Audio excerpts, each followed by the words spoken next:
یہ کہانی ایک گدھے کی ہے جس کا نام سلویسٹر تھا۔ کہانی کا نام ہے سلویسٹر اور جادو کا پتھر۔ سلویسٹر اپنے ماں باپ کے ساتھ ایکورن روڈ پہ رہتا تھا۔ اس کو مختلف رنگ اور شکلوں کے پتھر جمع کرنے کا بہت شوق تھا۔ ایک روز جب گرمیوں کی چھٹیاں تھیں اور سلویسٹر ندی کنارے بیٹھا تھا تو وہاں اسے ایک بہت نایاب پتھر ملا۔ یہ گول سرخ رنگ کا پتھر نہایت چمکدار تھا۔ سلویسٹر نے جب یہ پتھر اپنے ہاتھ میں پکڑا تو حیرت سے کانپنے لگا۔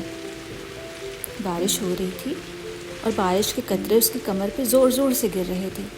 سلویسٹر کو تھوڑی ٹھنڈ محسوس ہوئی تو اس نے بولا، کاش یہ بارش رک جائے۔ اور کیا ہوا کہ اچانک سے بارش رک گئی۔ بارش کے سب قطرے غائب ہو گئے، سب کچھ خشک ہو گیا، سورج نکل آیا، بادل غائب ہو گئے۔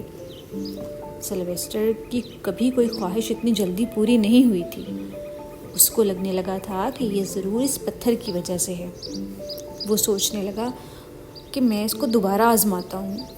سلویسٹر نے پتھر کو زمین پہ رکھا اور بولا، میں چاہتا ہوں بارش پھر سے شروع ہو جائے۔ لیکن بارش شروع نہیں ہوئی۔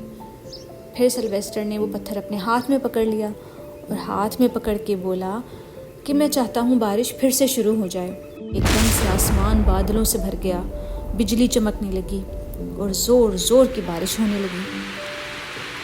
سلویسٹر کو یقین نہیں ہو رہا تھا کہ اس کے پاس سے جادوئی پتھر آ گیا ہے۔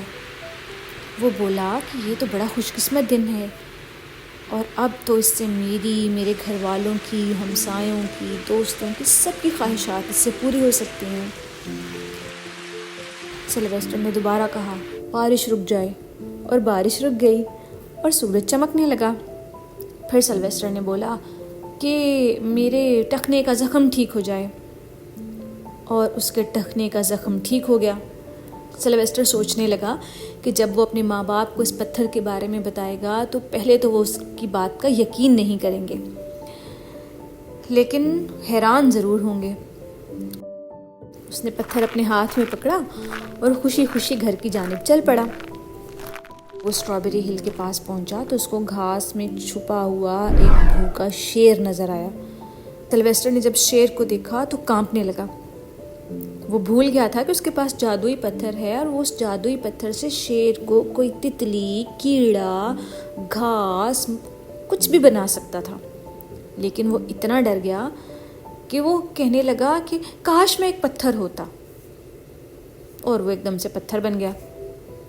اب شیر جو اس وقت گدھے کو دیکھ رہا تھا، اس کو لگنے لگا کہ شاید یہ میرا وہم ہے، شاید یہاں پہ گدھا تھا یا نہیں تھا، یا شاید میں پاگل ہو گیا ہوں۔ شیر پتھر کے پاس آیا، اس کو سونگا اور چلا گیا۔ سلویسٹر وہیں پتھر بنا پڑا رہا، یہاں تک کہ رات ہو گئی۔ جادوئی پتھر اس کے بہت قریب پڑا تھا اور وہ بے بس تھا۔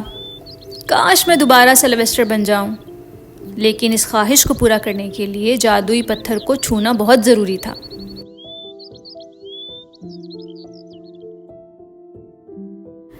ادھر مسٹر اینڈ مسز ڈنکن ساری رات پریشان رہے، کیونکہ سلویسٹر کبھی بھی اتنا لیٹ گھر واپس نہیں آیا تھا۔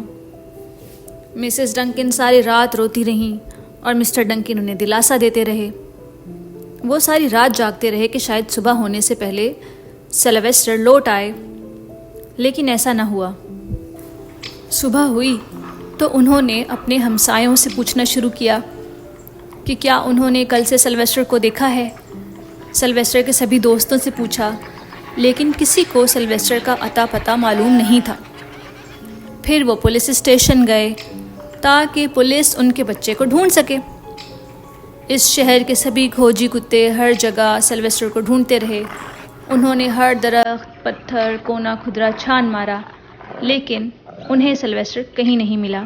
سلویسٹر کو گم ہوئے پورا 1 مہینہ ہو گیا تھا۔ شہر میں بار بار تلاش کرنے کے بعد بھی سلویسٹر کا کوئی سراغ نہ ملا۔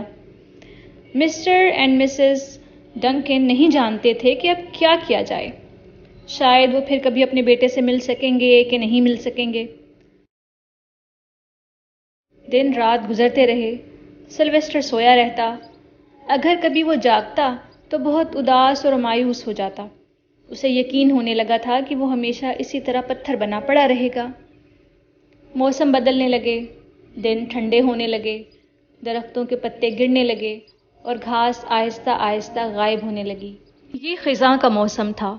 پھر جاڑا آیا، ٹھنڈی ہوائیں چلنے لگیں اور پھر برف باری ہونے لگی اور ہر طرف سفیدی پھیل گئی۔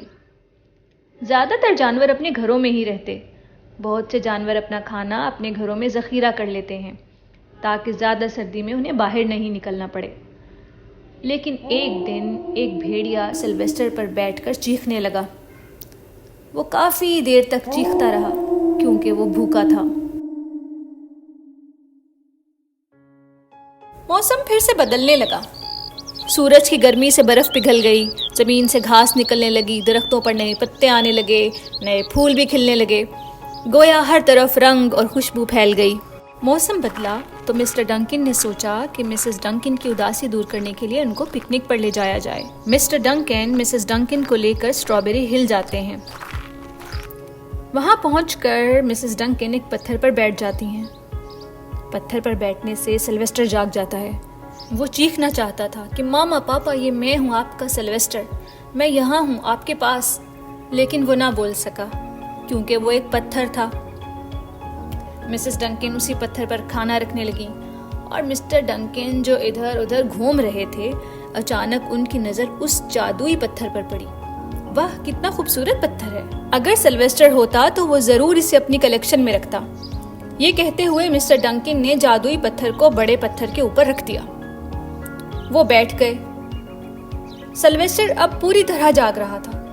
مسز ڈنکن کو کچھ محسوس ہونے لگا۔ وہ بولی، مجھے لگتا ہے کہ جیسے سلویسٹر یہیں کہیں ہمارے پاس ہے۔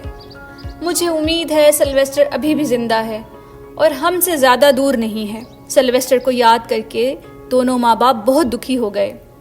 میں یہاں ہوں، میں یہاں ہوں، سلویسٹر چیخ چیخ کر بولنا چاہتا تھا۔ اچانک اسے احساس ہوا کہ جادوئی پتھر اس کے اوپر رکھا ہے۔ کاش میں پھر سے گدھا بن جاؤں، سلویسٹر نے سوچا، اور وہ ایک دم سے گدھا بن گیا۔ پھر اس کے بعد کیا ہوا؟